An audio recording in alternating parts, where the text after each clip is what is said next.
మహిమగల తండ్రి మంచి వ్యవసాయకుడు, మహి తోటలో నర మొక్కలు నాటించాడు.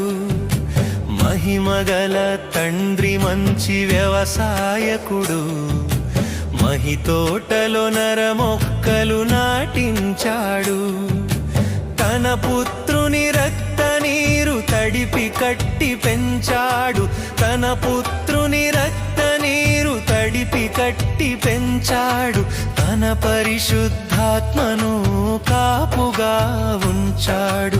తన పరిశుద్ధాత్మను కాపుగా ఉంచాడు. కాయవే తోట కమ్మని కాయలు, పండవే చెట్ట తీయని ఫలములు.